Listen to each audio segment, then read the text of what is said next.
This is Vedic Dose. Subscribe, and share. This video is going to be about toxic masculinity and what actually is and what actually isn't toxic masculinity, and the whole entire conversation on why it's so confusing on what it is and what it's not. What I've noticed in the world is typically, like feminists, just like making decisions on a whim and deciding on something, being something on a whim, they typically word the things wrong due to various reasons. One, they'll be seen as racist, and two, the way they go about it isn't always the greatest way to go about it for all intents and purposes. That being said, what a lot of people don't realize about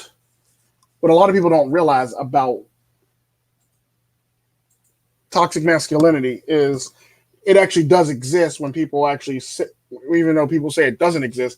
But the problem is it exists differently from what people are used to or what people are going to say. Today's topics are going to be in this video: toxic masculinity. Does it exist? Hypermasculinity. Why and how to address it, basically. Now, I've been saying for a while, toxic masculinity does exist, but the problem with it is people do it in a way that makes it so when they talk about it, or when they want to present it, or when they want to talk about it, they talk about it in a way that makes it so it's not really a viable way to understand masculinity or toxic masculinity. It does exist, but it exists in a form of hypermasculinity. Now, what hypermasculinity is typically something that the Black community, the African American community has. But the sad part about that, to say it's toxic, you would be considered racist. And, feminists don't want to be seen as racist because they're seen as the truth bringers and the bearers of light and all this other great stuff. This is basically the psychology of toxic masculinity. What hypermasculinity basically does is it takes masculine traits and feminine traits and it smacks it together. What that actually means is you basically create this hodgepodge of shit known as a man, basically, or supposedly supposed to be a man. What's up, Shinobi One? The problem with it is it breeds toxic masculinity for various reasons, because it's about how you treat people. Now, if you ever notice anything about the Black community, typically what ends up happening is men treat women a certain way in the Black community. Yes. The sad part about that is there's a line of reasoning behind why they treat women a certain way, and it goes back to their own mothers.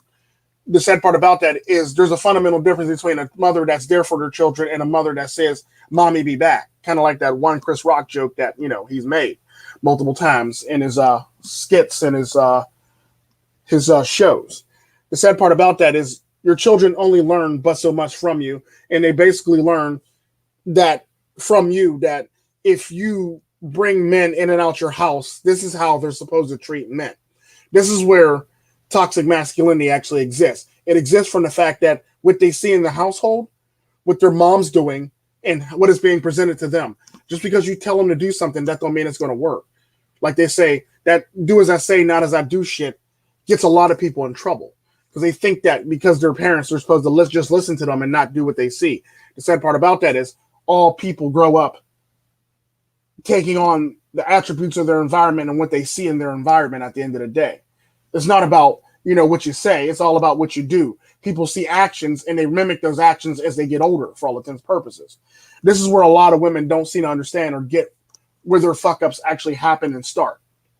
This is why hypermasculinity is actually toxic and regular masculinity isn't. The sad part about that, regular masculinity is fine. Hold the door for somebody. I mean, granted, you don't have to in this day and age now because people just get upset. The sad part about that, you're more likely to catch flack from a Black woman for holding the door for her than you are a woman of another race at the end of the day.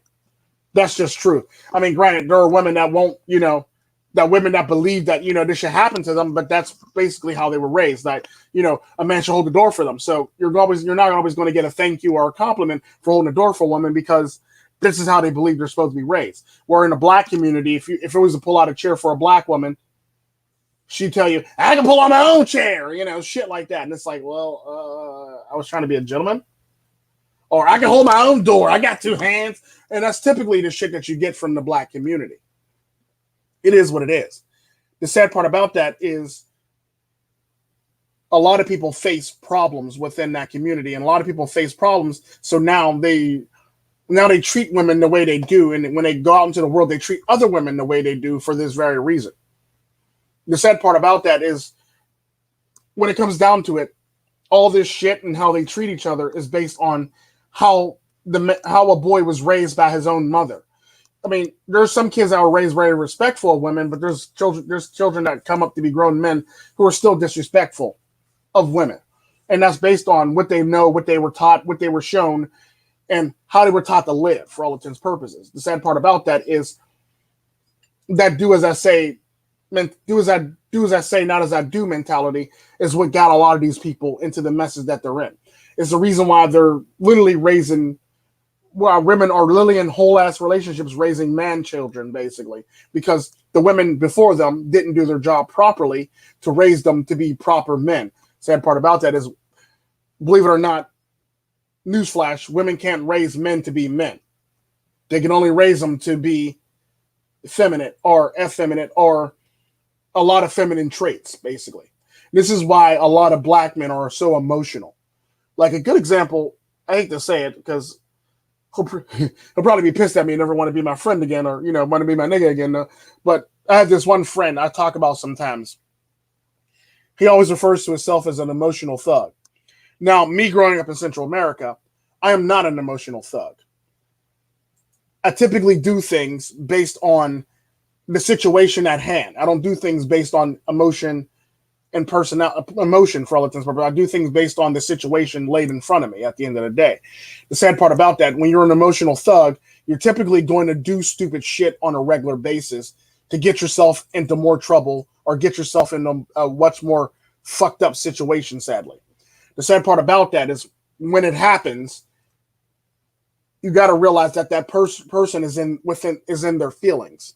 When a person's in their feelings, all that masculinity that you think is masculinity turns into toxic masculinity because you're in your feelings at the end of the day. To be in your feelings is a bad thing. To be in your feelings anytime when you do something is a bad thing. It sucks. But like Wynn said, emotional thugs are easier to piss off. You can piss them off at the drop of a hat. Accidentally step on their shoes, accidentally bump into them, accidentally talk to their girl about anything. Let's just say a good example of that is men that are jealous. Get jealous of women for doing simple shit or being themselves. Like a good example, any man that has to be controlling of a woman suffers from toxic masculinity. I'm one of them people where, because like I'm like live and let live, and I always got this rule like, look, if you ain't gonna respect the relationship, then you gotta bounce, basically. I don't care what your excuse is, either respect the relationship or don't. If you're not gonna respect it, I'm gonna need you to pack your shit and get the fuck up out of here, basically. That's typically how I feel when it comes to women in relationships. If you're not gonna respect me, then I don't need you around. For most women, that's a problem. Like, well, I understand. You're just kicking me to the curb. Well, yeah, you're not respecting the relationship. Bye. And this is the problem that I have with a lot of people, because you don't need to control a woman to actually, you never need to control a woman to actually present yourself in or be a certain thing. The sad part about that is if you have to control a woman, you're dating the wrong woman. Like I always say, if you got to control a woman, then you're basically being an emotional man. Because the sad part about that, when it comes to control and controlling somebody else's comings and goings, that's a feminine trait, whether you like it or not. Typically, men don't control somebody's comings and goings unless it's war. You're on a battlefield and you need to control like supply line and shit like that. That is the only time men use shit like that, and they call that a war of attrition. Basically, you control their supply line, you control their comings and goings, you shut off, their road out, basically, and you basically make them sitting ducks so they can either surrender or you shoot them like fish in a barrel, basically. That's typically how you treat that situation, because eventually you're going to give up because they didn't got supplies. they're hungry, they're starving, and they got nothing coming in, sadly. That's the only time men are meant to control anything, is during war. In a regular life, men, it's not men's job to control shit. That's a feminine thing. That's a feminine trait. Women basically, because at the end of the day, you also got to take consideration too. Women can't physically do shit, so they use manipulation and a roundabout ways to control men. So they'll use manipulation, they'll use shaming, they'll use everything under the sun within their power to control men. And when that all fails, they basically use Sims. When the Sims fail them, because they got knocked the heck out and they're laying there lifeless, then they use the government. You see how that works? The sad part about that is when women use the government, they use it differently than how a man would use it. Here's what happens, especially in the black community or a woman in an abusive relationship. They'll call the cops, get a PFA. The man would go to jail. Okay, cool. Now they'll lift the PFA, or they won't follow the PFA themselves. And they'll break the PFA themselves, knowing that the man needs them. Or they'll tell the man, I'll drop the PFA if you promise to not cheat on me, or you come back to me and you be a good boyfriend and this, that, and the other. That's typically how women work. Most women work that way. They'll manipulate you in the shit when they'll basically do shit. They have power over you to let you know that they have power over you to manipulate you some more. The sad part about that in the black community, this shit happens so often. This is why men are always jammed up, because of women. Like, matter of fact, I was a good example of that is I was walking past a woman not too long ago who was talking on the phone with her significant other. He didn't want to do something, so she said, and I quote, I will tell the police where your fucking stash is, and you'll go to jail for X amount of time and this, that, and the other if you don't do this for me. She literally said that out of her mouth. She literally threatened that man with jail time and threatened to tell on him if he didn't do what she wanted him to do. That's basically what a lot of men in this day and age do to try to get other men to do what they need them to do. They basically threaten them in any way, shape, or form, or manipulate them in any way, shape, or form to get them to do. And that's not masculinity. That's toxic masculinity, aka hypermasculinity. The sad part about that is toxic masculinity exists predominantly in black culture or in African American culture. It is what it is. Hypermasculinity is basically taking masculine traits and throwing in all the bad feminine traits, like the arguing, the bickering, the manipulation, the being way too emotional. Typically, what you find with these people is they're less stoic. They're less nonchalant, and they're more in their feelings than anything else. Kind of like what I said about my one friend saying he's an emotional thug. The sad part about that is he literally is an emotional thug. Damn near anything will set him off for all intents and purposes because he's an emotional thug. That's the problem with being an emotional thug. You never want to be an emotional thug because now you're bringing personal into business, basically, if you're going to be a thug. Anytime you're an emotional thug, you're going to respond like that for all intents and purposes. You're never going to respond naturally. You're never going to respond intelligently if you're going to be an emotional thug. Everything's emotion. And this is the problem that a lot of people have. A lot of men have in this day and age. They think they're being masculine, but they're really being emotional. It is what it is. In the famous words of Chernobyl one, emotion leads to the dark side. It's kind of like what they say in the Star Wars. Because the sad part about it is true. And the sad part about that is this dude literally will go to the lengths to fuck somebody up for no reason whatsoever because his feels, basically.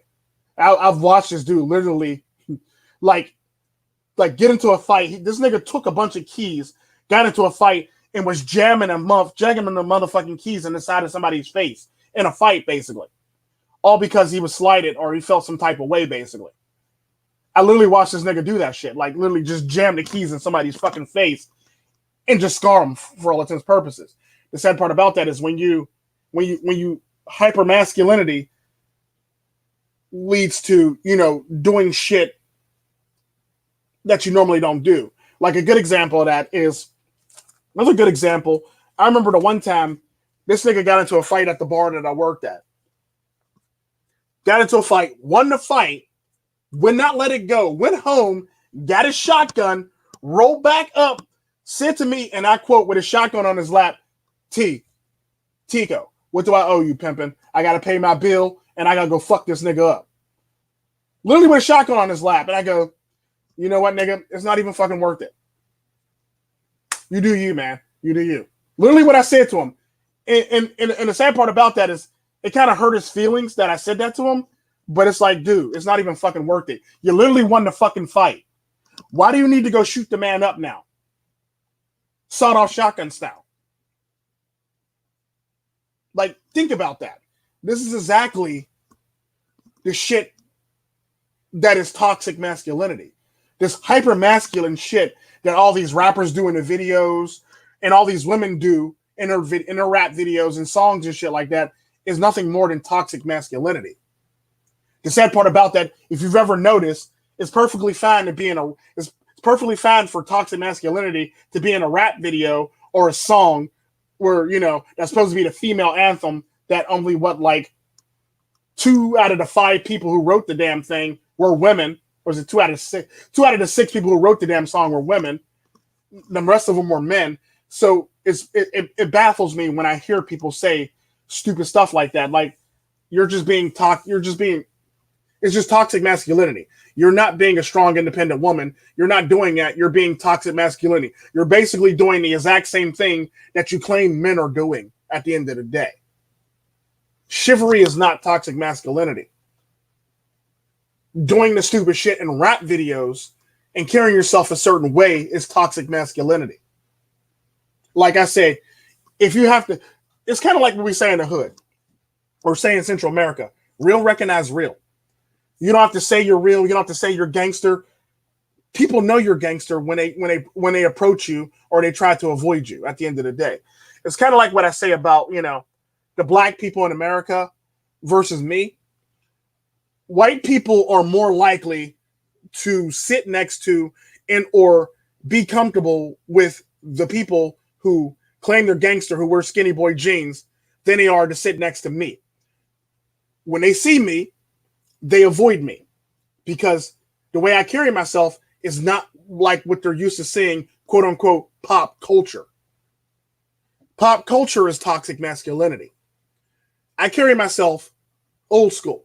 White people don't like that. White people want to see skinny boy jeans, black men, and they gravitate towards that, and that's more comfortable for them because it's pop culture, which makes it more edible. Like I always say, everybody likes black culture, but not everybody likes black people. It's facts. The sad part about that is when you start making things acceptable. Like a good example of that is the dab. The dab was fine up until, you know, you had Bill O'Reilly doing it on Fox and Friends, or is it Bill O'Reilly or, you know, Kip and all the rest of them doing it on Fox and Friends. The minute Fox starts dabbing, you know you fucked up. Like, think about that. You got Bill O'Reilly dabbing. Like, that's not cool. That's just pop culture. And it is what it is. And the sad part about that is when people do the stupid shit that they do, they don't realize that they're getting themselves into an even bigger mess or an even bigger quagmire. They believe themselves to be doing right and just and all this other stuff, when in fact, they're just fucking up what they got going on. Because at the end of the day, for you to preach this, like, it's one thing to down chivalry, but up, you know, pop culture masculinity. Like, it's not cool to be that way. Because at the end of the day, there's too much emotion in that shit. And then you got men out here that women are talking about are choke slamming women. Like, it's okay.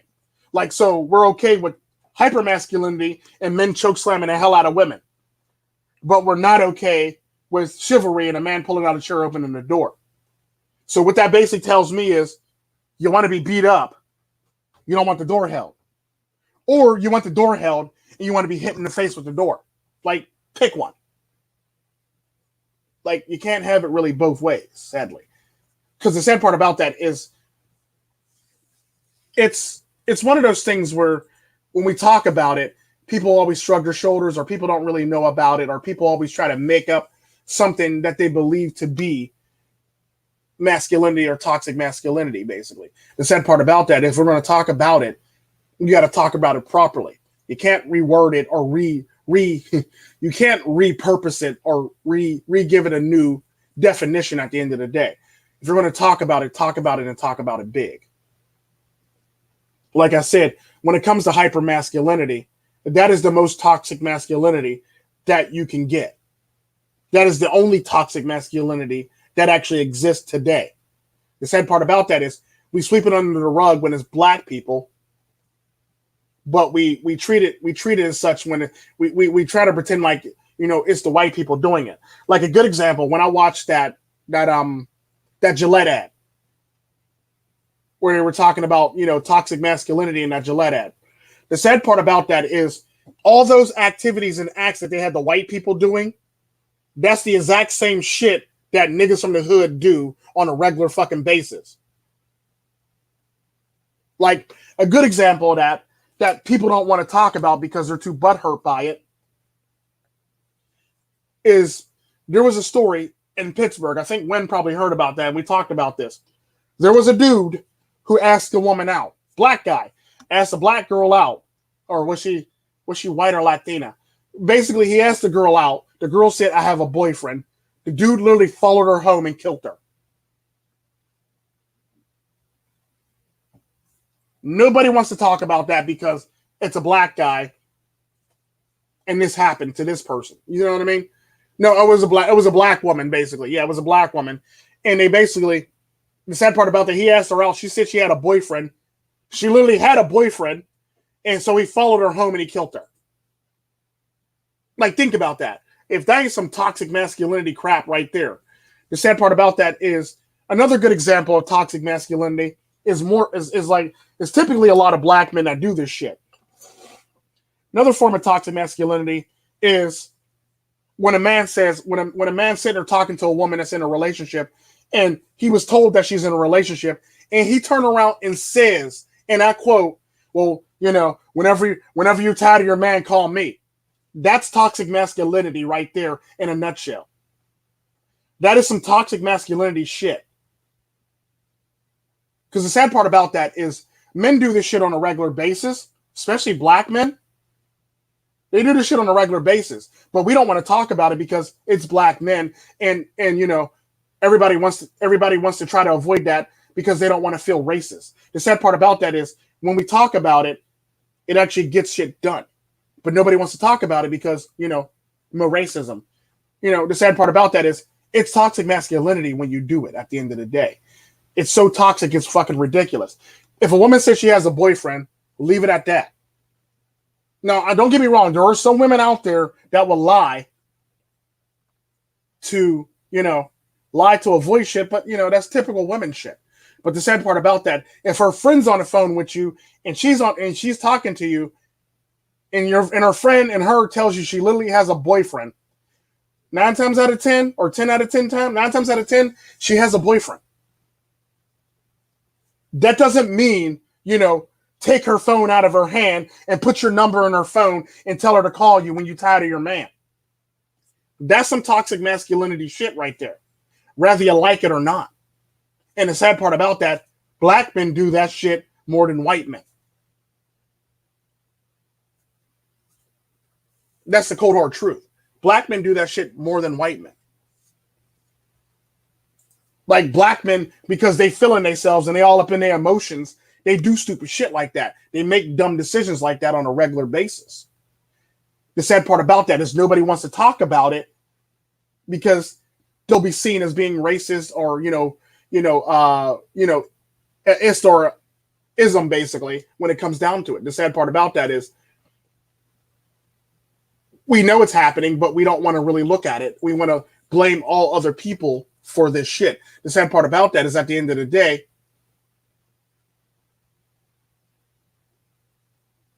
it's their choice to continuously do that. It's kind of like peer pressure. Good example of peer pressure. Peer pressure is actually a feminine trait.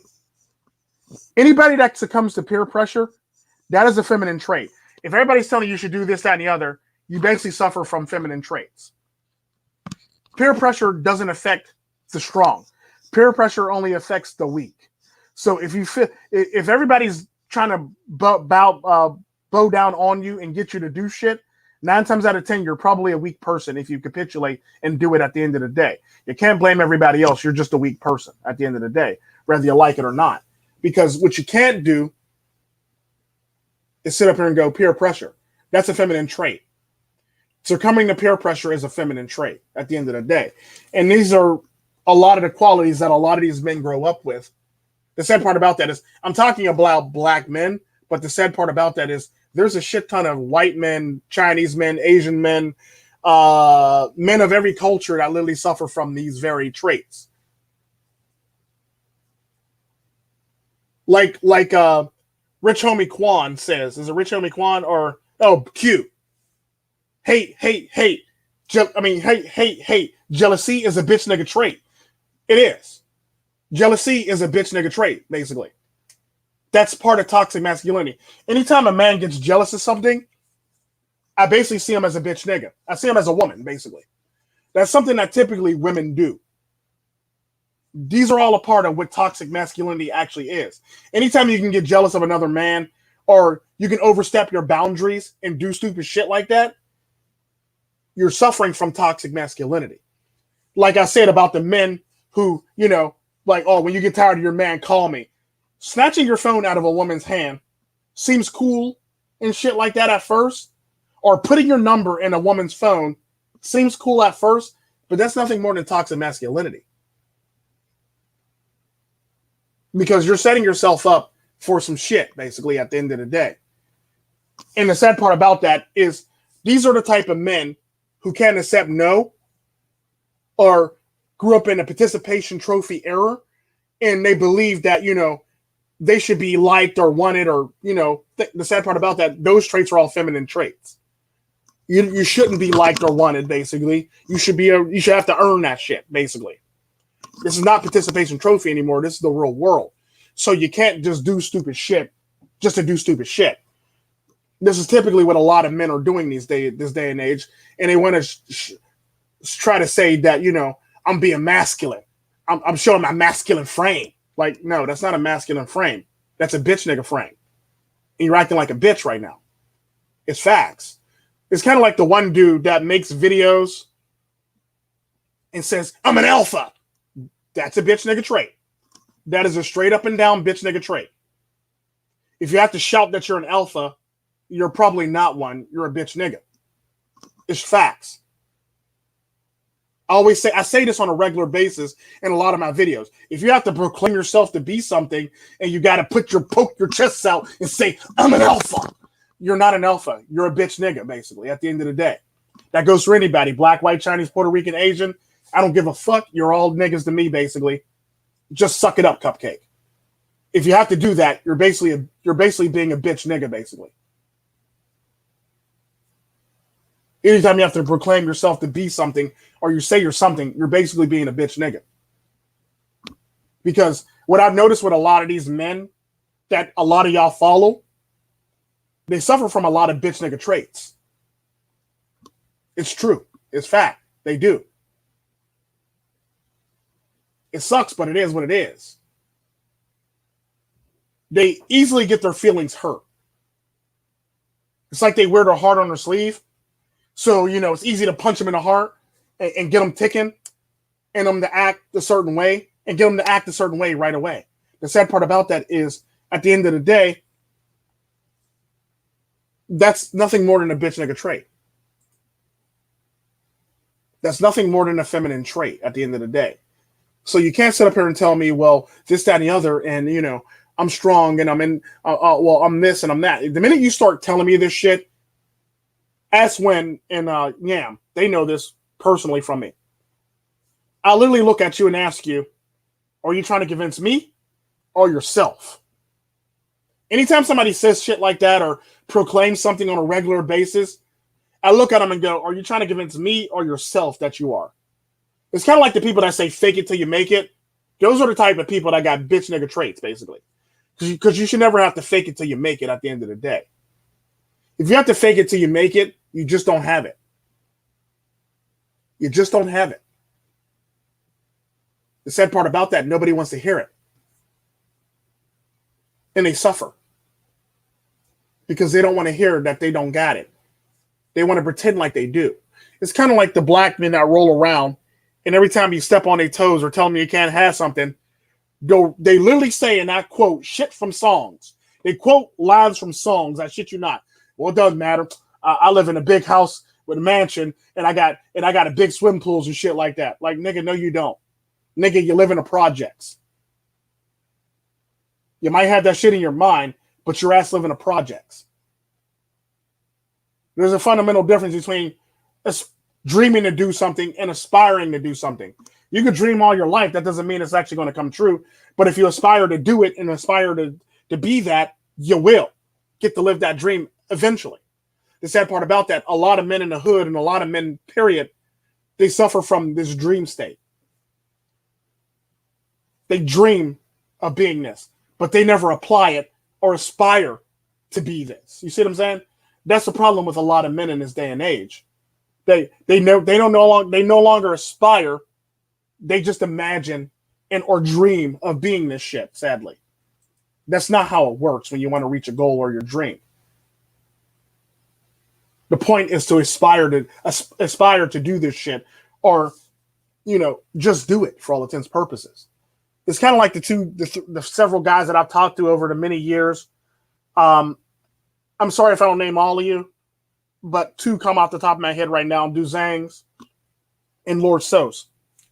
Now, I remember when I was talking to Lord Sos wanted to start a business. And he said, and he was talking to me behind the scenes about what would be a great idea or what would make the business great. I go, first you want to find something that's not in your community and run with it. On top of that, you want to find something that you'll never get tired of and you'll like for the rest of your life. You turn that passion into a business and you'll never work a day in your life.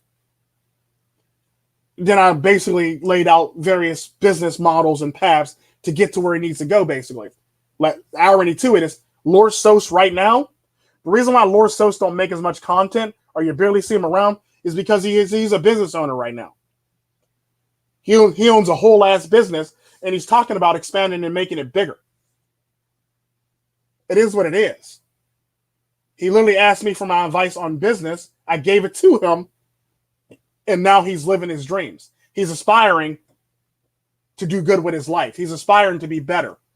He's aspiring to be a better man at the end of the day. Another good example is Duzangs. A lot of people don't know too much about Duzangs. Duzangs actually owns his own business. The irony to it is, we had a conversation about it not even 3-4 days before he started the business. Not even. He was kind of scared. He was hesitant, but, he was like, well, what if I lose money? That's the point of business. It's all about taking risk, and it's all about what you're willing to do. On top of that, what type of business do you want to own or run that you're going to like doing, or you're going to enjoy doing, or that you're going to get enjoyment out of doing? That way you never get tired of it, and people will always see you in the front lines. He told me the type of business he wanted to run. He runs that business. Now it's bigger. Now this nigga got commercials. Duzang's actually got commercials for his business. Like, think about that. This nigga's growing so big. It went from his 4 sons to him and his 1 son, basically, to him and a couple other employees now, basically, because he's growing so exponentially. Or he's got to schedule people a certain way just so he can actually get to all the places, basically. And he's trying to find more people to work for him at the end of the day. The irony to it is, we talked about it. He was scared. And then he eventually branched out and did it. The neat thing about Duzangs, what a lot of people don't know, is he still was working his other jobs when he was trying to get his business off the ground. The sad part about that is, when his business took off, he let go of the jobs that he had, and now it's just his business now that he's running. Now he's very successful. He's very successful at what he does. And the sad part about that is, it's very hard to beat Duzangs because Duzangs is very hardworking. He's very driven, and he's very smart. Like, people might think he's stupid, but he's a highly intelligent dude at the end of the day.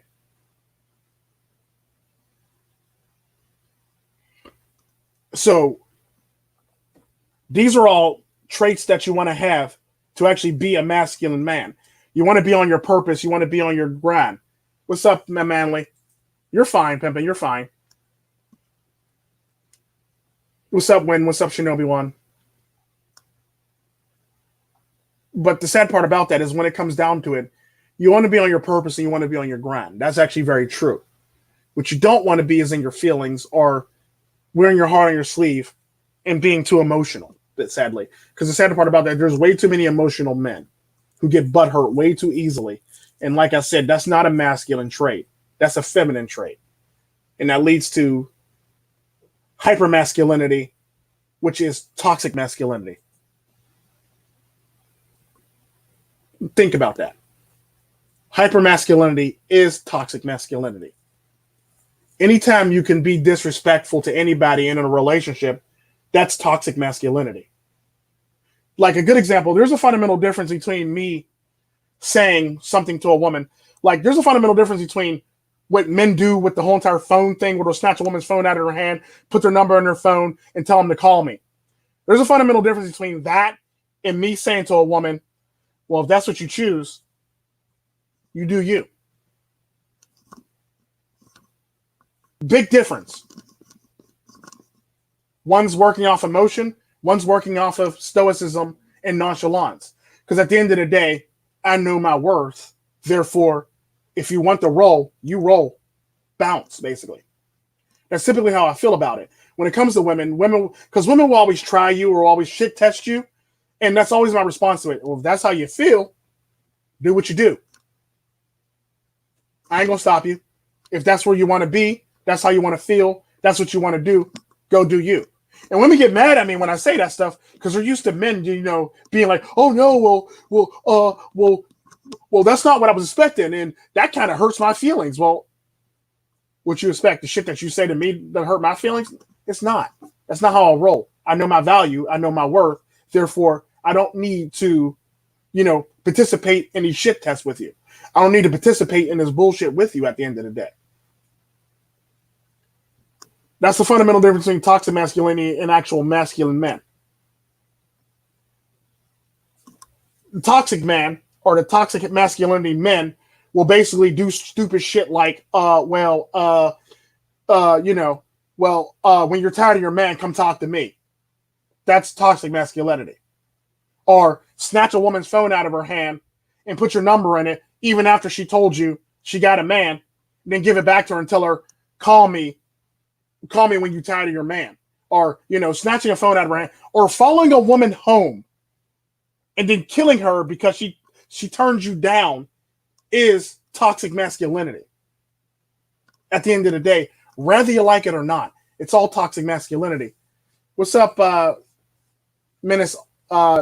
Dennis's art studio?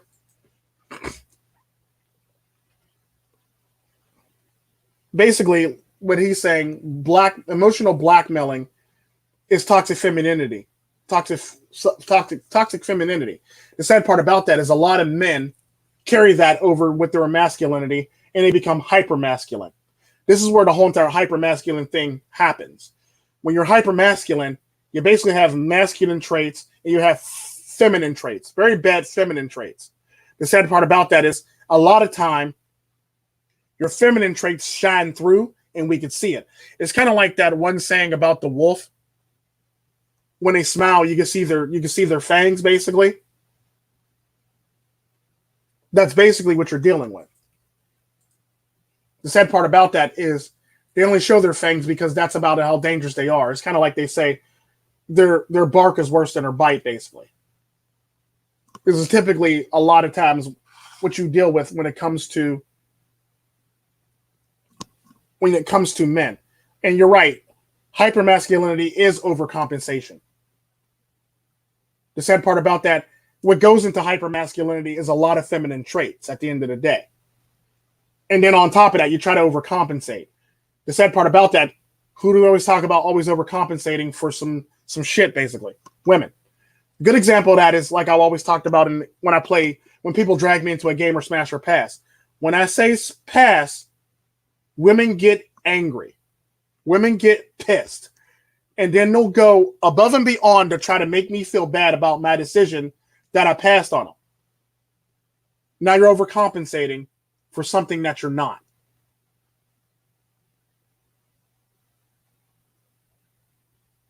That's what makes it funny. Women do this shit on a regular basis. They overcompensate just so they can feel good about themselves, or they overcompensate just so they can actually feel a certain way. It's basically how women are. It's basically how women will always be. The sad part about that is just because you're hyper masculine, that don't make you actually masculine. That makes you toxic masculinity, or that makes you a masculine man with feminine traits. Really, really bad feminine traits. You're emotional, you're reactive, you don't really fully think things through, you make stupid decisions, you wonder why you're always in the messes you're in. This is typically you overcompensating for feeling slighted, basically. It's kind of like what women do. When you do something, now they got to overcompensate for the fact that you told them that they're not pretty. They either overcompensate by trying to go get more makeup or getting more lip injections or plastic surgery, or they overcompensate by reacting to you emotionally. Or they'll say something to the extent of, I'm pretty, all men found me pretty. Like, no, we don't. No, we don't, basically. And the sad part about that is a lot of people want to be, a lot of people in this day and age want to be hyper masculine. It's basically what I said at the one point in this video. Everybody likes black culture, but not everybody likes black people. And I don't mean that to be negative, but the sad part about that is it's not the people you like, it's the culture that you like. The sad part about that culture betrays this hyper masculinity. Now everybody wants to run around and be this hyper masculine person. Even white women, white men, white women, Asian men, Chinese men, Latinos, Arabs, everybody around the world. There's Africans running around doing this stupid stuff. And it's true. The sad part about it is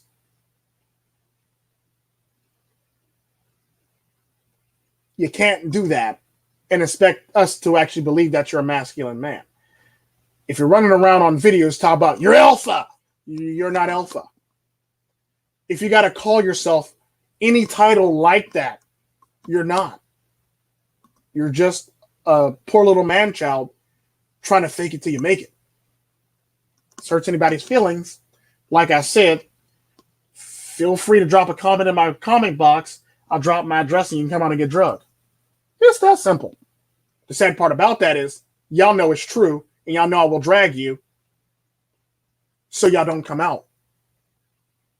Nor do y'all make comments because you know I will drag you. Unlike you, where you got to act tough on camera when in fact you're not tough. Like I said, I'm an honest criminal. I ain't got no I practice the 3 Ds: decapitation, defenestration, and dismemberment. Pick your poison, pimp. Pick your poison when it comes to me. That means I'll cut your head off, throw you out a window, or cut up your body. Whether you like it or not. I'm an honest criminal at the end of the day. I actually admit my flaws, and I'm actually willing to actually admit that I'm an honest criminal. The sad part about that is when I respond criminally, I don't respond emotionally like most men do. Like, you stepped on my toes, now we gotta go jump you. Or you was talking to my girl asking for directions, now I gotta go jump on you now. That's not a masculine trait. That's just you being a bitch, basically. Then men in this day and age always want to wonder why. Men always want to wonder why they can't keep a woman when you're running around her acting like a bunch of bitches, basically. You can't keep a woman because you're acting like a bitch. Just because a woman tell you need to change, that don't mean you need to change. Hell, Cartel Princess tells me on a regular basis I should be more emotional, but I don't. because it's not me. The sad part about that is the minute I change, that's when the problems actually start existing in relationships. The minute I start trying to be and start acting a certain way, she gets turned off. Her pussy gets dry, and then she wants to bounce. Sad part about that, that's a nice way for women to get out of a relationship and plead plausible deniability, because the sad part about that is actually true. You did change. And they changed you just so they could speed up the process so they could not want to be with you no more. Facts. The sad part about that, had you not changed, you would still be where you are.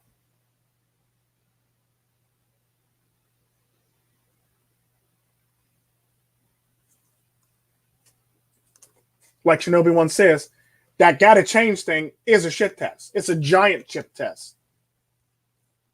You either make it or you fail or you break, basically, under pressure. Sad part about it is a lot of men fail and break under pressure when it comes to it. They don't know how to deal with these things because they don't have men in the household. They don't have men that are strong in a household to help them get through these things or understand what a shit test is. The sad part about that, a lot of the men just basically deal with the shit test and fail the shit test, and it is what it is. Back in the 50s and 60s, like when women may have appeared to be faithful, but there's a reason why why it was always a joke about the mailman, the milkman, or the paper boy. Basically, there's always there's a reasoning behind why those jokes are happening, because it's true. She's probably switching. She's probably banging a milkman. The sad part about that is there's a difference between the 50s and now. Back in the 50s, women were much more neat and clean about it, whereas now they're very sloppy about it. You see what I'm saying? The sad part about that is we allowed for this environment to happen for women to be sloppy about it. We always knew women were sloppy about it. Sadly, because let's just keep it 100. No.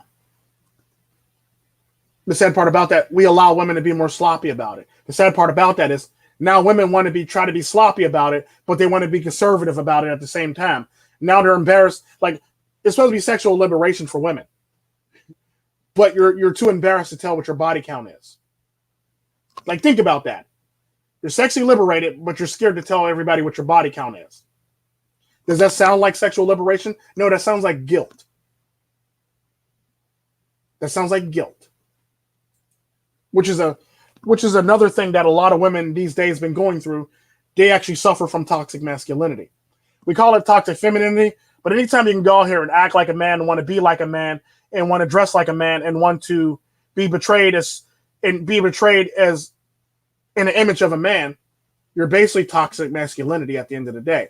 You're being hyper masculine at the end of the day. And this is the problem that a lot of women have, because at the end of the day,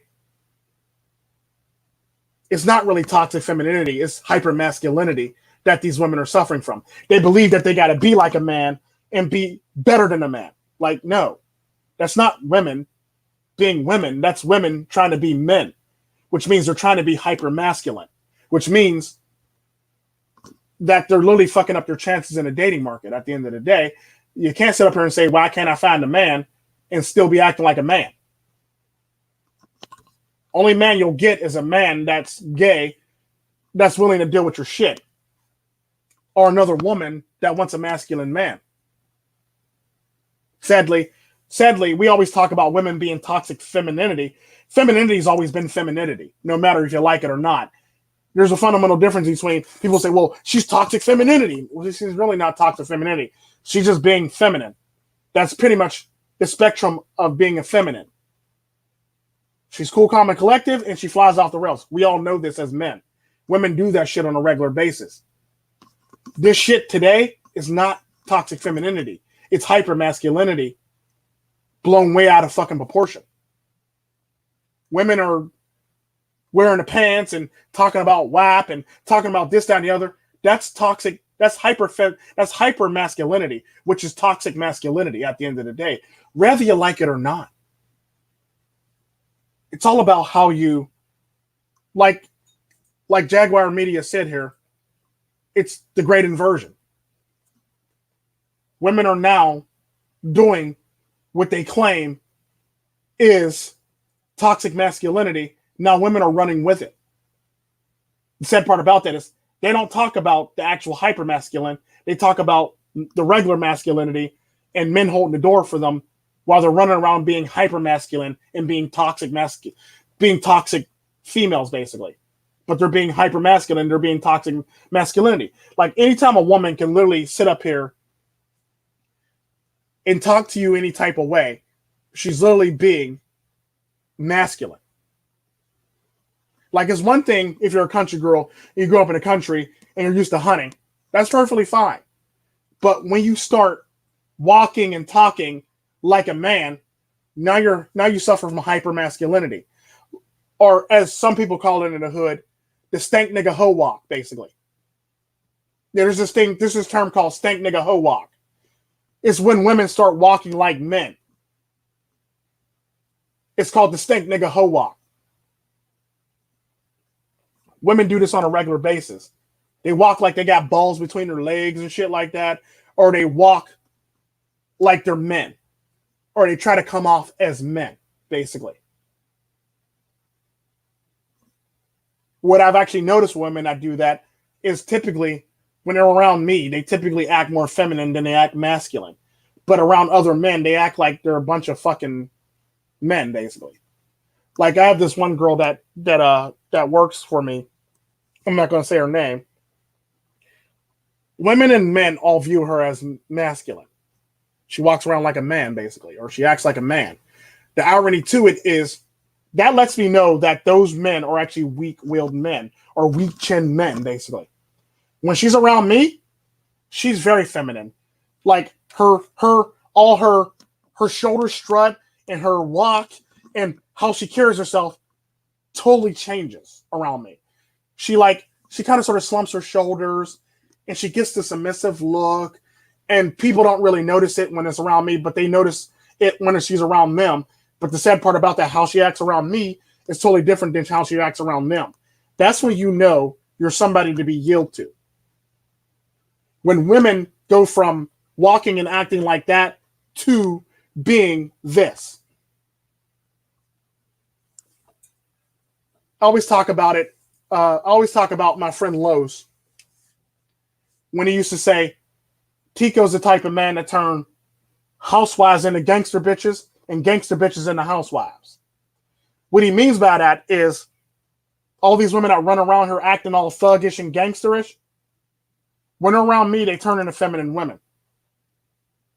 All these women running around here being dainty and shit like that, I turn them into gangster bitches, basically. You see what I'm saying? And that's basically what he said, what he means by that. Like, I don't want to turn them into gangster bitches, but typically when they're around me, they have this air of confidence and they want to go fuck up the whole entire world when they're around me, when they're housewives and, step for housewives turning into gangster bitches, basically. It's typically how it works around me. But gangster bitches turn into submissive women around me at the end of the day. And I've always found it funny how that works, and it's true. Like, there's all these women that mouth off to everybody else, talk shit to everybody else, but when they get around me,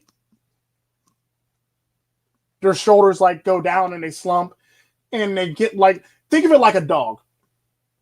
And I don't mean to call women dogs. It's basically how you know if you're going to get attacked by the dog or not, basically, or if you're going to be bitten by a dog. Typically, if a dog is running around and it's wagging his tail, you're 9 times out of 10, you're not going to get bit by that dog. If the dog is walking around and his tail's straight up and he's growling and he got a posture and his hair standing on end, you're probably going to get fucked up by that dog. Another example of that is if you walk up on a dog and their tail's between their legs and their ears are down and they kind of sort of have their faces down, they're very submissive. That's what I mean by that. Typically, you can tell when a woman's being submissive to certain men versus other men. This is typically how you can tell that you're not with the bullshit and women will yield to you. When a woman literally does that to you, yields to you, she's being very submissive. When a woman doesn't yield to you, she's not being submissive and it's not sexy. And that's not the type of woman that you should be with at the end of the day. If she's going to be loud mouth and abrasive, she's basically being hyper masculine. this is where my standards come into play. A nigga might be from a third world country, but a nigga got standards. You're not finna get past those standards if you acting like a dumbass, basically. What's up, Billy the Goat? That's not how this works in my world, whether you like it or not. Either you're going to be feminine around me and I'm not going to pay attention to you, or you can act like a dude and I can ignore you like a dude. Or I can punch you in the face like a dude.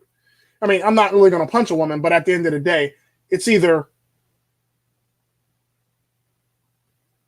act like you got some sense or not. And typically with a lot of these women, it's one of those things where it's like, I always say to people, especially men, when they come in acting all animalistic, either act like a human being and I'll treat you like a human being, or act like an animal and I'll skin you alive. It's facts. We all know I ain't got no problem skinning somebody alive. It's just, it is what it is. There's a website dedicated to me fucking people up on it. Everybody can go to that website and see it. Dusty's named the website multiple times. I'm literally on that website fucking people up because that's the type of person I am. Like, I don't really care. I don't care to care, nor do I really care when it comes to people's lives. I will do that shit on a regular basis. The sad part about that is I don't let a woman be masculine around me. Like, there's this one woman that's white that acts black, and I literally said to her, bitch, please. She's like 38 years old, 37 years old, acting like she's a nigga, basically, acting like a black bitch, basically. And I literally said to her, bitch, please. I know 7-year-old girls in Juarez that could fuck you up. I know 7-year-old girls in Juarez that got a longer rap sheet than your punk ass. I know 7-year-old girls in Juarez that's more gangster than your fucking boyfriend. They will fuck you and your boyfriend up. Without a shadow of a doubt. Don't fuck with me. I am not that nigga. And that's literally how I approach shit. Like, you not finna act stupid around me or act like you gangster around me if you ain't gangster. I will put a hole in your gangster, basically, at the end of the day. Like, nigga, if you don't take that shit somewhere else and act like you got some sense, because there's a lot of nigga on the internet that'll act gangster and they're really not gangster. It's kind of like, you know, motherfuckers be off the internet acting like Thomas. You know, yeah, I went to Yale or Harvard, or I got this, down the other. Then they be on the internet trying to get gangster and shit like that. Really, dude? Really, dude? Really, dude? And that's typically how it works. It's like, this is nothing more than a persona for a lot of these people on the internet. Don't be an internet gangster. You're basically suffering from hypermasculinity when you're trying to be an internet gangster is basically what I'm trying to say about that. The sad part about that, the more you act that way, the more we perceive you that way. Like, there's certain people that fall for that shit, yeah, but, you know, not everybody's going to fall for that shit. Then you're going to run into somebody like me that's going to chin check you, basically. Then you're going to be mad, like, fuck that nigga Tico. Yeah, I know. I'm an asshole. But I tell the truth all the time, whether you like it or not. You may not tell the truth, but I tell the truth all the time, whether you like it or not. So, at the end of the day, it is what it is. You can't portray yourself a certain way when you're not that way. You can't fake it till you make it. That's a hypermasculine trait. That's actually a feminine trait, which actually goes into hypermasculinity. Hypermasculinity is nothing more than a way to overcompensate for something that you don't have. It's basically like what we always joke about, like little dick energy, basically. When you see a motherfucker drive up in a Corvette or a Mercedes-Benz or any of these other fancy cars, they're basically overcompensating for something they don't have. You see what I'm saying? When you see somebody pull up in a Corvette or a Lamborghini or a fucking Bugatti Veyron or a fucking Mercedes-Benz or a Lexus or a BMW, shit like that, they're basically overcompensating at the end of the day. Typically, people who don't need to overcompensate will drive something like a Volvo or a Challenger. I mean, don't get me wrong, there are assholes, but they typically are assholes, and that's what they are, basically. I drive a Challenger, and I will admit in a heartbeat I'm an asshole.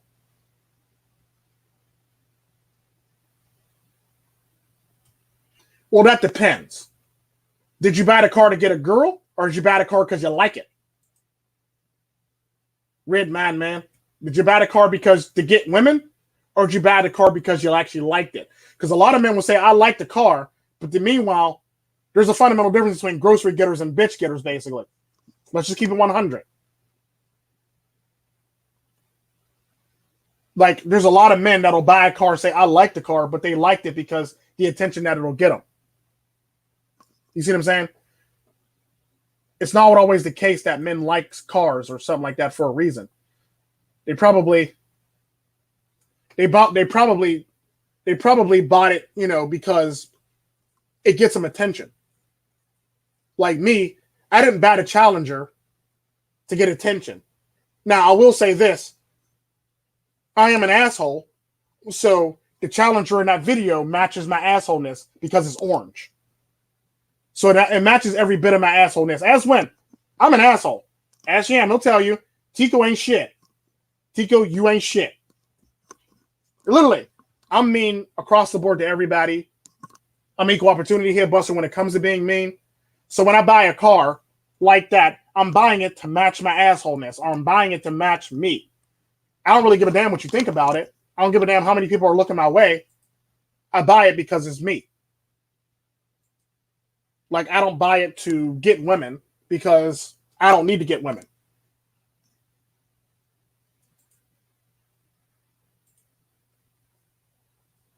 The sad part about that is I do it for two reasons. One, when I seen it, I really liked it. And two, how many people are actually going to buy an orange car? Typically, people buy like another color. They'll buy like a black and red one or a white and red one with the red stripes, the racing stripes on it and stuff like that. You know, people do shit like that. That's when you know you're starting to do that. I bought an orange one because it's loud and it's brash just like me. It's loud and in your face just like me. That's why I bought the orange one. Because it's loud and in your face like me. Orange is a loud color. It's in your face. You can't really avoid it. It can't really sneak past you because it's just there. That's the type of human being I am. I buy cars based on my personality. At the end of the day, I don't buy a car so I can look cool in it. I don't buy a car because the women are checking me out. I buy it because it fits my personality at that moment in time, or it's a large chunk of my personality, basically, so I buy it at the end of the day. Now, don't get me wrong, all the cars that I buy are pretty quick and pretty fast and do a lot of cool shit, but I'm not buying it because I'm not buying it for women. I'm buying it because I like to get from point A to point B very quickly. I don't care about the women. I don't care about the cops. If you ever see me in a car, ask when. I will fly past a cop and a nigga wouldn't even stop me. Niggas be in their car looking at me like this nigga right here, and they'll just flip their paper back up and go back to reading their paper. Like, I will speed past a motherfucker in a heartbeat and not think twice. That's the type of human being I am.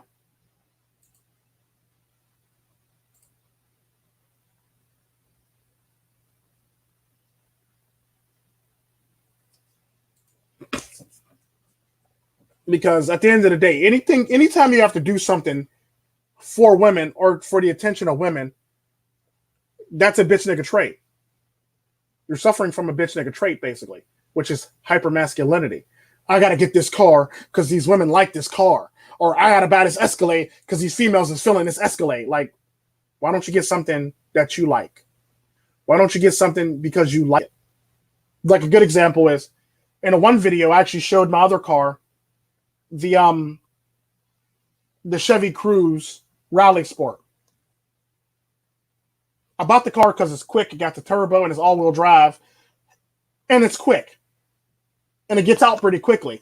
It weaves in and out of traffic like it ain't shit, like it's butter, and it's very smooth, quick and smooth, and reacts very quickly, without fail. I ain't got to worry about my ass end flying out the back. It reacts just like a Porsche going around a corner. It corners very beautifully. It corners like fucking silk. That's why I bought it, because it's agile. And it gets me from point A to point B very quickly. I still got to upload more car vlogs, basically. And I haven't been able to do it yet because I've been kind of busy. But at the end of the day, I don't buy cars for women. I buy cars for myself. Like I said, I own a Challenger, I own a Challenger, I own the Cruise, I own a Volvo, I own a Aero Super Sport, which is coming up very soon when I get done recording that video. I own a Lincoln Mark LT and a purple Camry that literally has the MGTOW logo on it, on the hood. All those videos are coming up very soon. So stay tuned for those car videos to show up. But at the end of the day, when it comes down to it, is if you have to do something for the attention of somebody else, that is a feminine trait. When you want the attention and you want everybody to love you, that is a feminine trait. When you can't let somebody just be mad at you and you got to respond or try to get that person to see your way, that is a feminine trait. The sad part about that is a lot of men on the internet suffer from these feminine traits. They suffer from them and they act upon them. And this is how you get the mess that you're in, or this is how you get a lot of the shit that you're in, sadly. Sad part about that is you have to be a strong man. You can't really always fold under pressure. You never want to be hyper masculine. You just want to be masculine. Chivalry might be dead, but being masculine hasn't died, whether you like it or not. Being hyper masculine is a new thing. Women are running around. All these women that act like masculine men, they are literally suffering from hypermasculinity. All these women in the workplace acting like they're CEOs and this, that, and the other, all suffer from hypermasculinity. They don't suffer from masculinity. They suffer from hypermasculinity.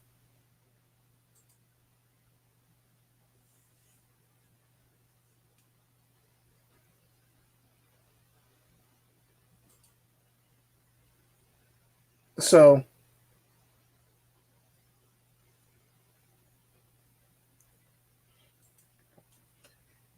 and the sad part about that is, at the end of the day, would you say Tico got the Fast and the Furious? Pretty much, yeah. But at the end of the day, when it comes down to it,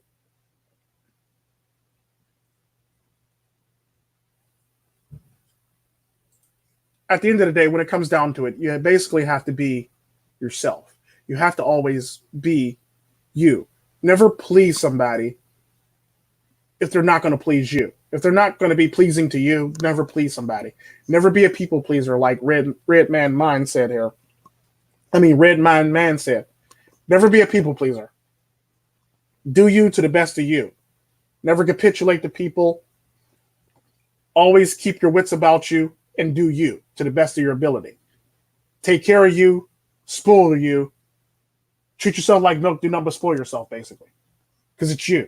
You're the only one that's going to love you the way you love yourself. Nobody's ever going to love you as much as you love you.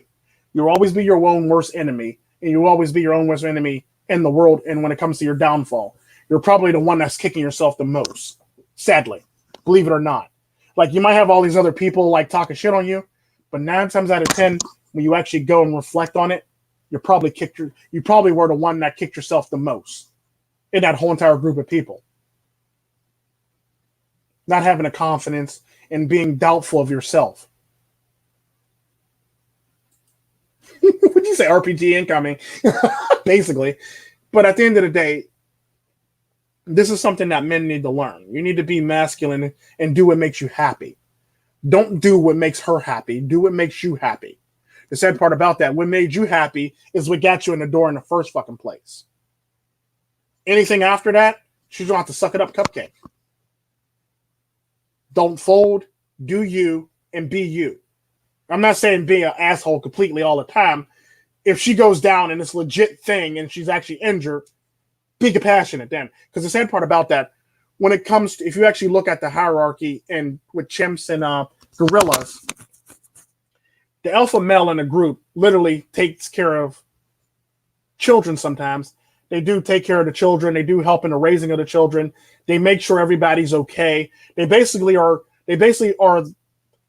you know, they basically are diplomatic, understanding, but still strong at the same time. They understand what's going on. They understand the gripes of the troop or the Congress or, you know, the pack or the pride or whatever you got going on. They understand the gripes.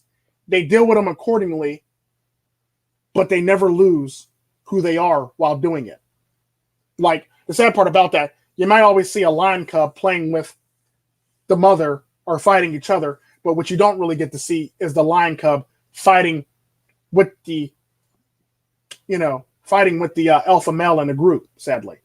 You never really get to see that, sadly. It's the cold hard truth.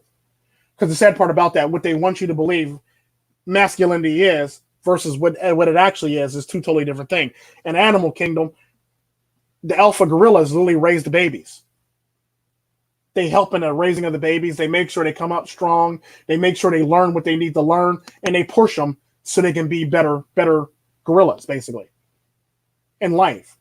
Because the sad part about that, without that, they won't be anything.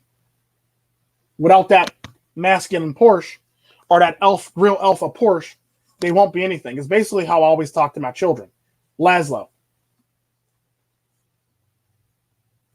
He basically, I push him to do better and push him to be better because that's what he needs in life. He doesn't need to be coddled. He doesn't need to be hugged. And I mean, he needs to be hugged when he's sick, yeah, but when he's legit fine and he just falls down and he gets back up, he's perfectly fine. He doesn't need to be coddled. He doesn't need none of that stuff. He just needs to be pushed so he can be a better human being.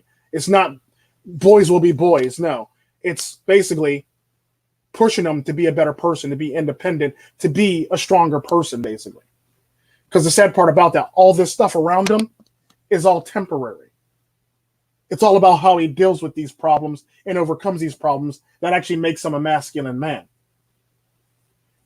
The sad part about that, hyper-masculine men don't know how to deal with problems properly. They deal with problems immaturely or prematurely. They'll either be quick to anger, quick to fight, quick to be like, well, that ain't got nothing to do with me, so what's the price of tea in China got to do with me and this, that, and the other? Or they'll make up excuses not to deal with the problem, basically. That's typically how it works. That's the cold reality of hypermasculine men who are toxic. The same thing goes for women if you ever notice that shit. They don't want to take responsibility. They want all the perks of being a man, but they don't want to take any responsibility of being a man. You see what I'm saying? That's some hypermasculine shit. The sad part about hypermasculine men is they typically do the same damn thing. Well, it wasn't my fault. This person started it. Okay, what did he do? He stepped on my shoes. Nigga, can I slap you now or can I slap you later? That's literally what I want to say to a lot of these men. Nigga, can I slap you now or can I slap you later? Because that was some bitch shit right there. Literally what I want to say to a lot of these men. It's sad, but it's true. Don't be that nigga. Don't be that guy. Or like they say in the Boondocks, don't be having nigga moments, basically. When niggas suffer from nigga moments, basically. Like, stepping on your shoes ain't shit. I get that you bottom, but you don't need to shoot up a whole half of a neighborhood over some fucking shoes. That is some bitch shit. That's no different than a woman who sees another woman is wearing the same dress and she spills shit on it or she rips it on purpose and goes, oops. That is some toxic shit right there. That is some bullshit. Like, think about it.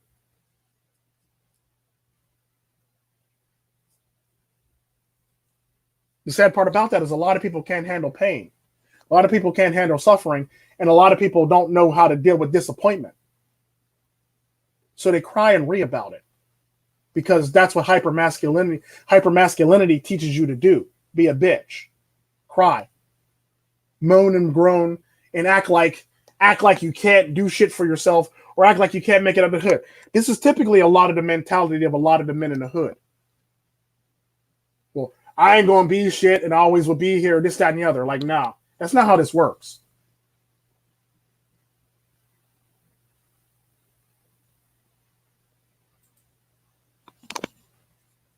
There's more to life than, your neighborhood. There's more to life than selling drugs and being a drug dealer. There's more to life than, trying to keep up on the latest and greatest trends. There's more to life than all this shit.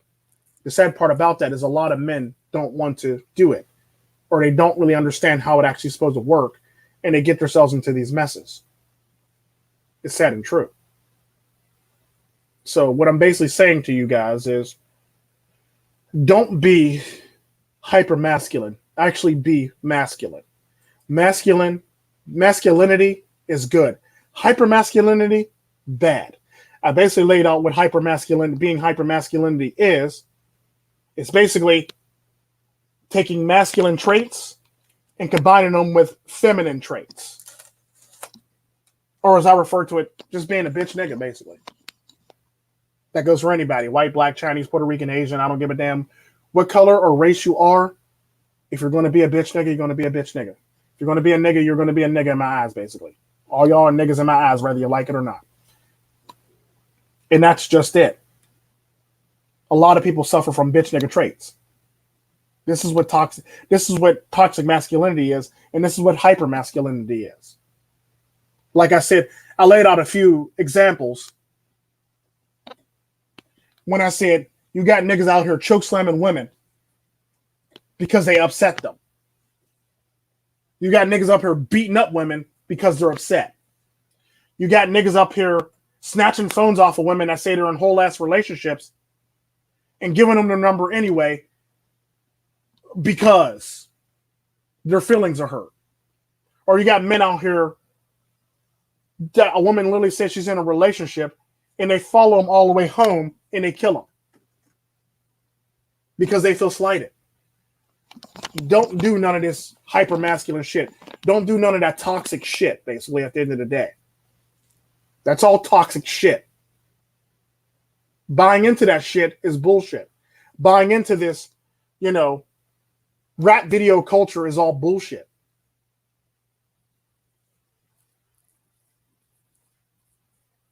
This whole entire pop culture, rap culture shit that we love and enjoy is nothing more than pussifying men. Pussifying men and making women act like fucking men. That's what hypermasculinity does. Hypermasculinity is toxic masculinity at the end of the day, whether you like it or not. Beating your chest on the internet and saying you're an alpha, or sticking your chest out and proclaiming you're an alpha, is hypermasculinity, and that's a bitch nigga trait. That'd be like a woman on a video talking about she never does anything wrong in a relationship, and she doesn't understand why she's always in a bad predicament, or all these men are trash. That's literally on the same levels of what you're doing, sadly. But this is Vedic Ghost. I took up enough of your time. Enjoy the rest of your day. Thank everybody for coming. Like, subscribe, and share. This one's up on multiple channels of mine, just for backup purposes, just in case shit happens on YouTube. So I got it on multiple channels.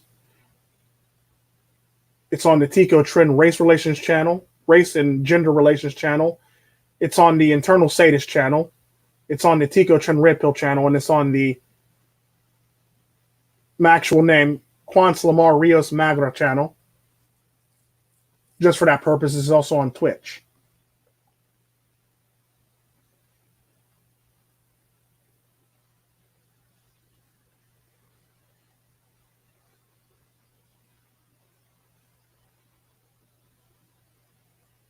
And that's true.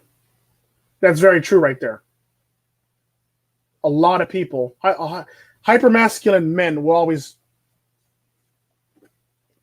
always pretend to be manly when you're being emotional, sadly. And this is very true right here too, Red Man Mine. This is very true right here. A lot of men do this on a regular basis, whether they like it or not. It's sad, but it's true. But I'm going to get going. Y'all have a blessed day. Be good to yourselves.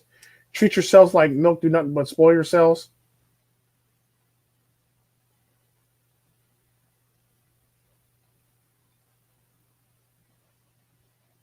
Well, I already covered that in this video if you came earlier. Basically, I said women of this day and age suffer from hypermasculinity. Not toxic femininity, it's just hypermasculinity. It's where you take masculine traits and can try to combine them with feminine traits. Really, really bad feminine traits. It's typically how it works. A lot of women do this, and a lot of men do this. But typically that's how that works. The anti-grifter. You basically take, when you're hyper masculine, you basically take feminine traits and masculine traits and you put them all together. And this is the people you get. You get shit like WAP, or you get shit where women want to walk around with the pussy hat march, or you get men that want to be emotional thugs, basically, or you get simp niggas basically out of this shit too.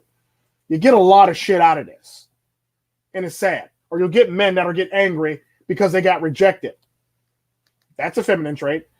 That's typically how a lot of this stuff works.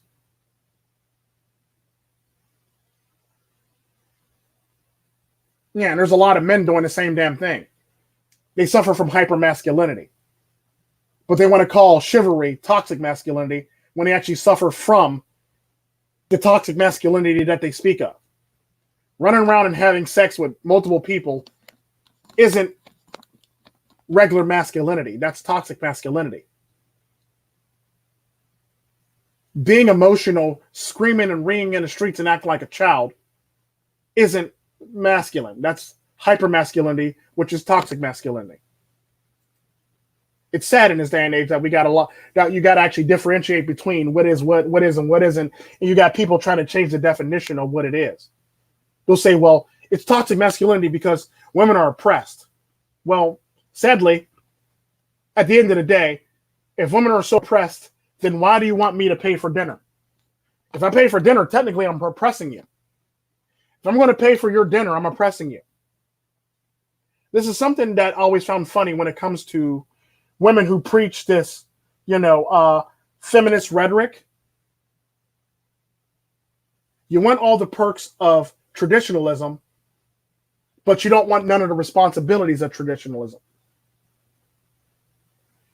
But the sad part about that, all those perks of traditionalism are technically oppressive in your eyes. So make that make sense, pimpin'. Houseway, how? Houseway, how? And that's literally all it really is. People doing and saying the stupid shit that they do. Sadly. But again, I got to get going. Y'all have a blessed day. Like I said, treat yourselves like milk to dumb, but spoil yourselves. Always do better by yourselves. And make yourself a better version of yourselves. It don't matter if you're a transgender, Apache helicopter, gay, straight, lesbian. It don't matter what you are. Always try to make yourself a better version of yourself. Make yourself better than what you were the day before. Always improve upon yourself and make yourself even better than than an hour before or the day before at the end of the day, or the month before in some cases for people. So always improve upon yourself to make yourself a better person. Don't matter who you are across the board, just do it. Y'all be blessed and have a good one. And I guess some outros here.